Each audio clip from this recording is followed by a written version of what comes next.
यानंतर एक महत्त्वाची बातमी पाहणार आहोत। आमदार निवास कॅन्टीनमध्ये गायकवाडांनी राडा घातलेला आहे। आकाशवाणी आमदार निवासातील कर्मचाऱ्याला आमदार संजय गायकवाड यांनी बेदम मारहाण केली आहे। आमदार निवासात निकृष्ट जेवण मिळत असल्याचा आमदार संजय गायकवाड यांनी आरोप केलाय। संजय गायकवाड यांनी रूम नंबर 107 वर ऑर्डर दिली असता अत्यंत निकृष्ट दर्जाची डाळ देण्यात आल्याचा आरोप करण्यात आलाय। ही डाळ खाल्ल्यावर पोटामध्ये मळमळू लागल्यानं आमदारांनी कॅन्टीनमध्येच राडा केला। कॅन्टीन चालकाला फैलावर घेत आमदार गायकवाडांनी मारहाण केली आहे। दरम्यान आमदार निवास कॅन्टीन मधून आढावा घेतलाय आमचे प्रतिनिधी जुई जाधव यांनी।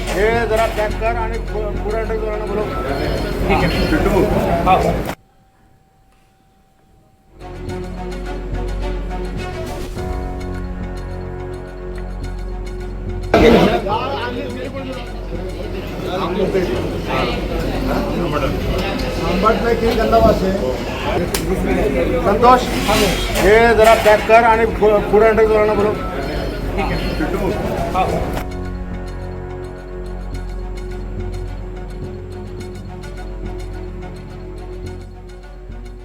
आमदार निवासमध्ये काल एक धक्कादायक घटना समोर आली। ती घटना म्हणजे निकृष्ट दर्जाचं जेवण शिवसेनेचे आमदार संजय गायकवाड यांना मिळाली आणि त्याच आमदार निवासच्या कॅन्टीन बाहेर आपण आहोत।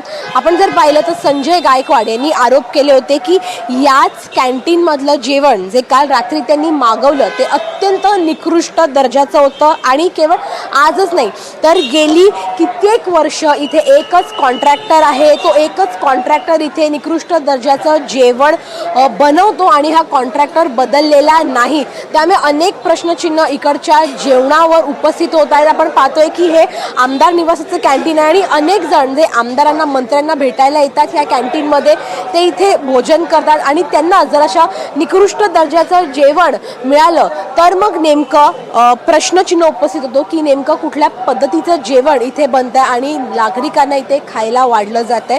संजय गायकवाडांनी जो मुद्दा सांगितला ती डाळ त्यांना निकृष्ट दर्जाची मिळाल्यानंतर आपण पाहतोय की त्यांनी इथे तक्रार केली आणि इथले जे मॅनेजर होता मॅनेजरला देखील त्यांनी विचारणा केली आणि जो कामगार ज्याने त्यांना दिलं त्याला मारहाण देखील त्यांनी केलं।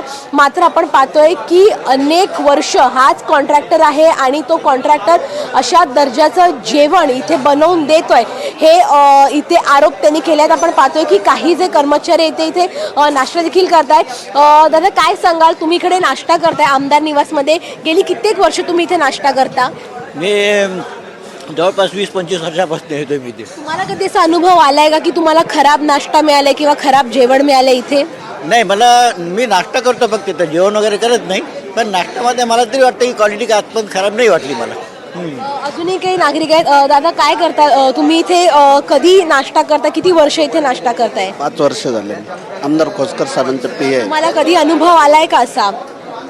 चांगला नाश्ता चांगला असतो, जेवणाचं मी काही जेवण करत नाही। अजूनही काही इथे नागरिक आहेत, तुम्हाला काही असा अनुभव आलाय का ह्या कॅन्टीनचा? काल दुपारी राईस प्लेट खाल्लेली इथं, तर ते ज्या चमच्याने अंडा करी वाढतो त्याच चमच्याने त्याने मला राईस प्लेट डाळ दिली। नंतर आता मी माळकरी माणूस आहे, म्हणजे शाकाहारी आणि मांसाहारी एकाच चमच्याने 2 ठिकाणी यूज केला। काल दुपारची गोष्ट माझी, मी सरांना तेच सांगितलं आता, म्हटलं सर असाच विषय काल माझ्यासोबत घडलेला इथे।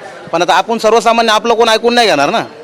अगदीच आपण पाहतोय की नागरिकांनी काही प्रमाणामध्ये तक्रार देखील केली आहे। मॅनेजर पण त्यांच्यासोबत समज होत्या। काय सांगाल, काल तुमच्या कॅन्टीन मधली एक घटना समोर आली, काय पहिली प्रतिक्रिया द्या?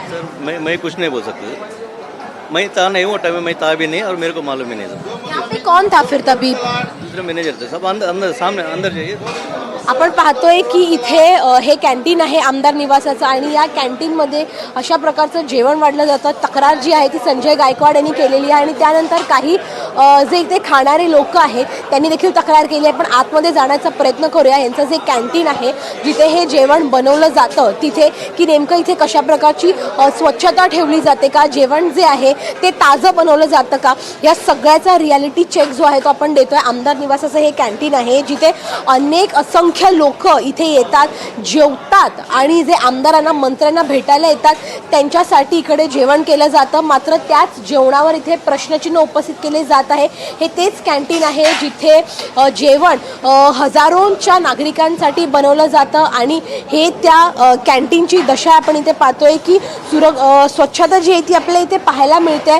मात्र निकृष्ट दर्जाचं जेवण हे नेमकं काल कसं मिळालं हा एक मोठा सवाल जो आहे तो इथे उपस्थित होतो. अनेक नागरिकांकडून आपण त्यांच्या प्रतिक्रिया देखील ऐकल्या की नेमकं त्यांचं काय म्हणणं आहे ते. त्यामुळे आज संजय गायकवाड हा मुद्दा उपस्थित करणार आहेत विधान भवनामध्ये आणि जे संबंधित मंत्री आहेत त्यांच्याकडे देखील तक्रार करणार आहेत. व्हिडिओ जर्नलिस्ट अरुण पेडणेकर सह जुई जाधव, NDTV मराठी, मुंबई.